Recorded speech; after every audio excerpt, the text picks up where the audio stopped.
ओम नमः शिवाय। हर हर महादेव। प्रिय भक्तजनों, आज हम प्रदोष व्रत की कथा का श्रवण करेंगे। भोले बाबा की कृपा आप सभी पर बने रहे।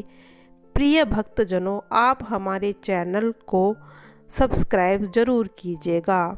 जो हम कथा आपको सुनाते हैं उसे पूरा सुनिए करिए, तभी आपको उन कथाओं का फल प्राप्त होगा। त्रयोदशी जो व्रत होता है वह महीने में 2 बार आता है, शुक्ल पक्ष और कृष्ण पक्ष। त्रयोदशी तिथि 13 को रखा जाता है।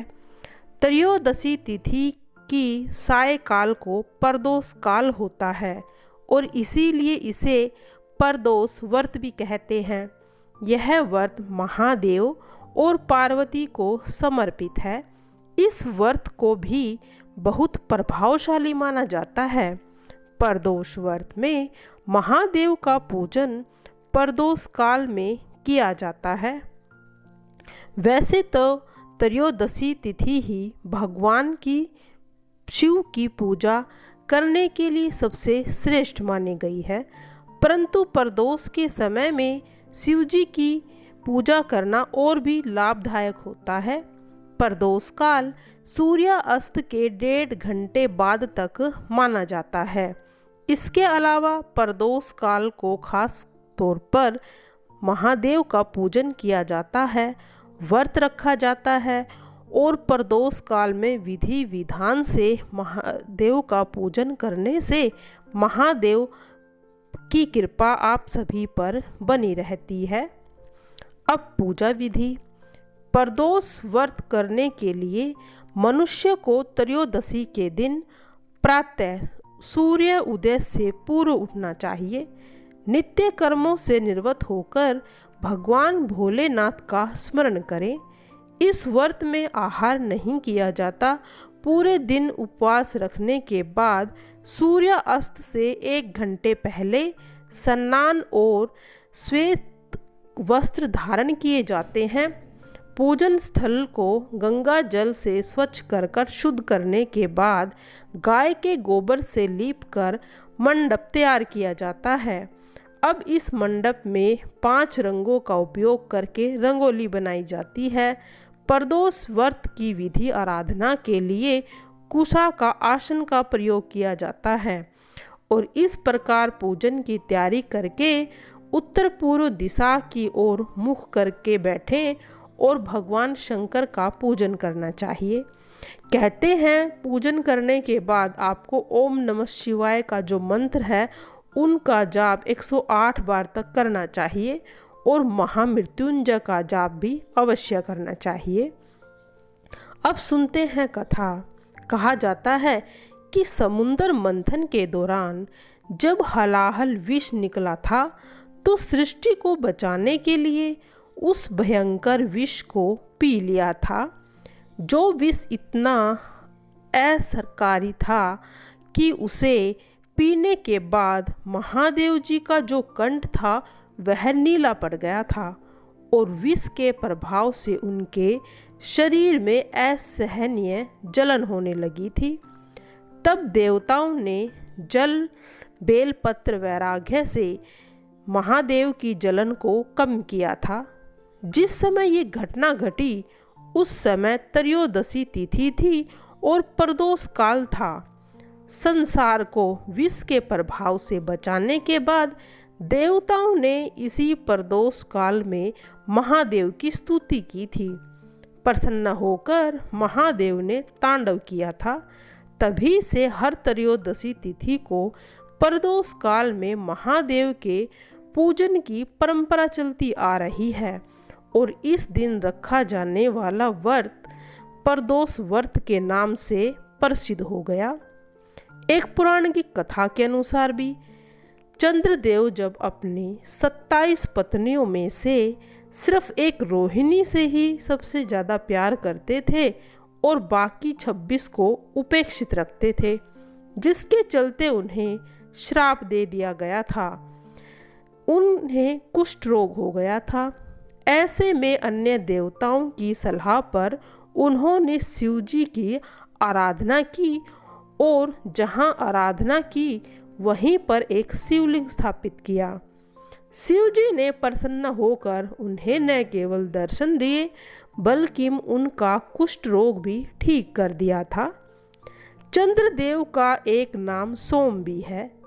उन्होंने भगवान शिव को ही अपना नाथ स्वामी मानकर यह तपस्या की थी, इसीलिए इस स्थान का नाम सोमनाथ हुआ।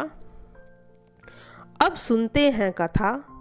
स्कंद पुराण के अनुसार एक कथा में प्राचीन काल में एक विधवा ब्राह्मणी थी। अपने पुत्र को लेकर भिक्षा लेने जाती थी और संध्या को लौटती थी। एक दिन जब वह भिक्षा लेकर लौट रही थी तो उसे नदी के किनारे एक सुंदर बालक दिखाई दिया जो विदर्भ देश का राजकुमार धर्मगुप्त था। शत्रुओं ने उसके पिता को मारकर उसका राज्य हड़प लिया था। उसकी माता की मृत्यु भी अकाल हुई थी। ब्राह्मणी ने उस बालक को अपना लिया और उसका पालन पोषण किया। ब्राह्मणी ने उस बालक को पाला। कुछ समय बाद ब्राह्मणी दोनों बालकों के साथ देवयोग से देव मंदिर में गई। वहाँ उनकी भेंट ऋषि सांगिल्य से हुई। ऋषि सांगिल्य ने ब्राह्मणी को बताया कि जो बालक उन्हें मिला है वह विदर्भ देश के राजा का पुत्र है जो युद्ध में मारे गए थे और उनकी माता को ग्राह ने अपना भोजन बना लिया था।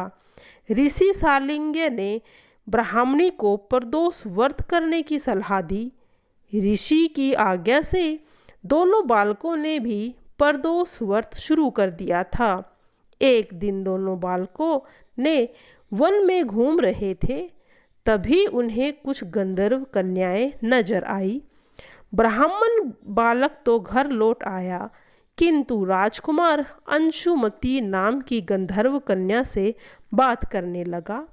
गंधर्व कन्या और राजकुमार एक दूसरे पर मोहित हो गए। कन्या ने विवाह हेतु राजकुमार को अपने पिता से मिलवाने के लिए बुलवाया।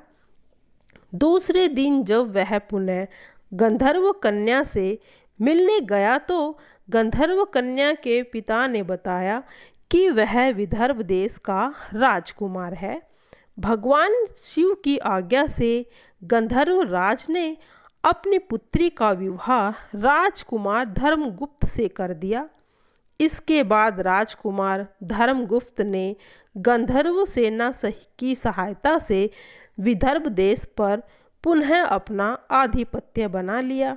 यह सब ब्राह्मणी और राजकुमार धर्मगुप्त के प्रदोष व्रत का फल था। स्कंद पुराण के अनुसार जो भक्त प्रदोष व्रत के समय शिव पूजा के बाद एकाग्र होकर प्रदोष व्रत की कथा को सुनता है या पढ़ता है, उससे 100 जन्मों तक कभी दरिद्रता नहीं आती, वह दाम्पत्य जीवन भी खुशहाल रहता है। प्रिय भक्तजनों, आइए सुनते हैं अब भोले बाबा की आरती। जय शिव ओमकारा, जय शिव ओमकारा, ब्रह्मा विष्णु सदा शिव अर्धांगी धारा। ओम जय शिव ओमकारा। एकानन चतुरानन पंचानन राजे, हंसासन गरुड़ासन वृषवाहन साजे। ओम जय शिव ओमकारा। 2 भुज 4 चतुर्भुज 10 भुज अति सोहे, त्रिगुण रूप निरखता त्रिभुवन जन मोहे। ओम जय शिव ओमकारा। अक्षमाला मनमाला मुंडमाला धारी, चंदन मृग मद सोहे भाले शशिधारी। ओम जय शिव ओमकारा।